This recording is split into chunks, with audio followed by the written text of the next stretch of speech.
Grandmaster Pranesh opens the game here with one e4, and after e5, we see the players venture into a 4 knights variation. This is obviously so called because the 4 knights are developed.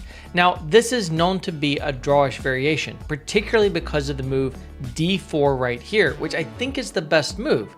Instead, we see bishop b5, which is the most popular move, but I think it's not the best because of the response knight d4, now played. This is the Rubinstein counter gambit. And this is not even the most popular response for black, but it is the best scoring, and it is the move that Stockfish 15.1 considers the strongest. I also play this counter gambit with the black pieces, and I have also gotten some of the tactical themes that we will see in this game. They come up quite often. Now, in this position, the knight is hitting the bishop, and we see bishop c4 in response. Now, after bishop c5, we see the counter gambit that is in the name of this opening variation. It's because white can capture this pawn on e5, and Pranesh accepts the challenge and does go grab it. Knight takes e5. Now, what does black have for this pawn? Well, as it turns out, after queen e7, white is going to end up in a bit of a bind. Obviously, the knight is hit right now, and it needs to fall back. There will then be pressure on the e-file against the pawn on e4, and obviously the white king is not feeling too comfortable either. Still though, the knight is going to fall back and sort of gain a tempo. It's attacking this bishop right here, and the knight would love to exchange itself off for the bishop, removing a very strong piece in the position. Now, before pulling that bishop back, we see another gambited pawn, pawn d5. This is very well timed. It's hitting the bishop right here, and it's attacking when white is in an inconvenient position because you cannot capture the pawn with the pawn because you are pinned right here, and if knight takes d5, then queen takes e4 check is really strong. So the only natural move in this position is bishop takes d5, which Pranesh plays. Now bishop b6. And this is kind of a patient move to play in a position where you've just sacrificed 2 pawns, but this bishop has the potential to be a monster. So Xu does retain it, simply pulling back right here.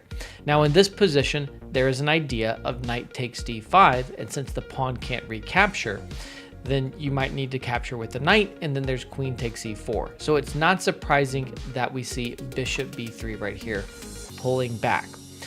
Let's pause just for a moment and ask, what does black have for the 2 sacrificed pawns as things have kind of settled down for a moment? Well, for one thing, this knight is a monster on d4, as is this bishop here on b6.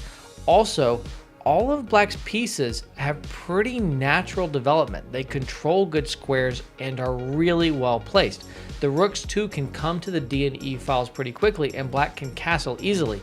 I mean, black basically gets to do everything you want to do in the beginning of a game of chess without any problems at all. Meanwhile, white has a lot of challenges to overcome.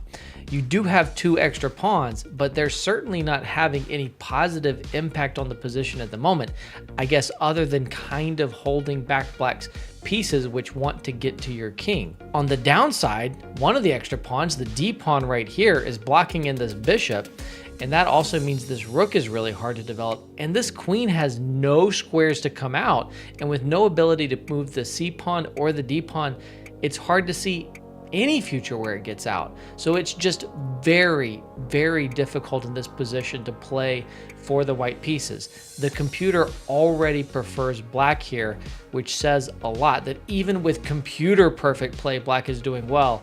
And if you're not a computer, to play this position perfectly with white, just about impossible.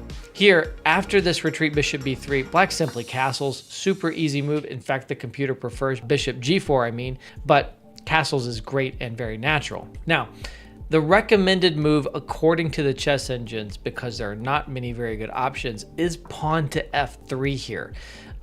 Instead, Pranesh already plays a very natural losing move. But after pawn to f3, even if the computer says this is what you should do, it feels really difficult for white. Like, you're never going to be able to castle because of the power of this bishop right here. Like, you're going to lose everything to a discovered check. So if you can't castle and your king is sitting here and you can't develop these pieces, what do you have to look forward to? I mean, black can play knight h5, pawn f5, and just rip things open. And anyone who's an experienced attacker is just dying to play this position with the black pieces. All right, I'm a little enthusiastic. The bishop pins the f-pawn, so I'll need to move my king first, but I have all the time in the world. This is such a great attacking position for the black pieces. Instead, after black castles, white follows suit, which again, already a losing move in this position. It's insane, but it again is a testament to how difficult it is to play this position for white. Here, supernatural is bishop g4 when you need to move the queen.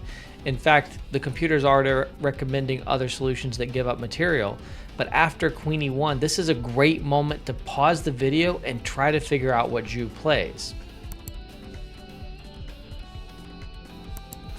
Well, here, there's a crusher. It's knight f3 check. Beautiful move and absolutely brilliant. The point is that first off, you have a royal fork. You're attacking the king and the queen, so you really have to take the knight, or you can give up the queen, but obviously that's losing, right? So after knight f3, g takes, bishop takes, and all you need here is a queen check and its mate. And the most natural way that you're going to achieve that is with knight g4 and then queen h4 and like queen h2, or the queen can come to g5. How do you hold this black queen back? It is so hard. To give credit to Grandmaster Pranesh with the white pieces, he does make a very valiant attempt, and I think he's very creative in trying to hold this position, but it's just not quite enough in this game. So after bishop takes f3 here, I mean, the computer is recommending the move queen e3, which if that's the best move, you know, immediately Botez gambiting the queen, then obviously there's no way to save the game. But I think that Pranesh does find more practical tries. Here we see pawn h3, trying to discourage the move knight g4. But knight g4 anyway, a beautiful move to follow up the first knight sacrifice, knight f3. This one's pretty easy because if h takes g4, you just have queen h4. I mean, the reason we brought the knight in was to bring the queen in, and this is just going to be mate on h1. There's no stopping the queen sliding up to that square supported by the bishop. So a better try, knight e2 from Pranesh. Now that doesn't stop the queen from coming in, queen h4, but it did prepare a defense on this move. The point is to try to hold this pawn on h3, because if you lose this pawn on h3, then it is just over, right? So after knight e2, the intended defense here is first queen h4, and then we want to bring a knight to f4. Which knight? Well, it can't be knight e to f4, and I need to make a point here. It's queen g3 that refutes this move. Keep in mind that there is a pin here on this f2 pawn. So if the knight ever leaves the e2 square, then queen g3 is just a killer. So instead of that, knight d to f4, a better try. So now the e2 knight is defending g3, and this knight is defending h3. And in fact here, I've been really hyping up black's attack. But if you don't play the best move in this position, you can easily start to lose your grip on this position, and white can defend. There's only one move here that is truly crushing, just game over level, and that is found by Grandmaster Xu, and it is pawn to g5. Of course, this move makes sense. You are attacking this critical defender here on f4, but on the other hand, you are also loosening your own king. You've had the free attack without having to worry about king safety for black, but now there start to be hints that, hey, things could maybe go wrong eventually if white can ever get the pieces out here, and Pranesh does try. So d4, freeing the bishop here, and also freeing the queen, which is kind of a nice idea. And we get G takes f4. Black regains the piece. Remember, knight f3 check was a knight sacrifice, so this is regaining material. Black is not up material though. Knight takes f4 and bishop takes d4. A super strong move, and this capture the pawn reintroduces the fact that there is now a pin here, so queen g3 check is in the air. Now, good try in defense, bishop e3. Looking to trade off this bishop, which would obviously be huge. I mean, a mistake that a lot of amateur players might make here for black would be bishop takes e3, and then white is even better because after f takes e3, everything is still defended, and now there's an offer of a queen trade, and suddenly this bishop is under attack. So that'd be a disastrous way to play it, but after bishop e3, we simply calmly see bishop e5 from Xu. And the point is, hey, you wanted to trade my bishop, instead I'm pulling it back, and I want to trade for a different piece, the critical knight that is defending h3. I'm just going to take that knight, I'm going to take h3, it's going to be checkmate, you know, don't worry about it, everyone gets checkmated, you know, just let it happen, right? Well, we do see a good try here, queen a5, okay? So after queen a5, there's an attack on this bishop. That bishop is defended, but okay, if the knight just retreats, that bishop is hanging, and the queen is hoping to slide over to defend along the fifth ring. There start to be checks on g5. Hey, maybe suddenly black's king could be in danger as well. It's at least a very good try, but there is a crusher. What is the move here? This is when you want to pause your video. What did Grandmaster Xu play to just end things on the spot? I told you that this game was going to be over in 19 moves, and this is the 19th move. This move is queen takes h3. This is so brilliant and beautiful. We've been trying to break down the defense of that h3 pawn.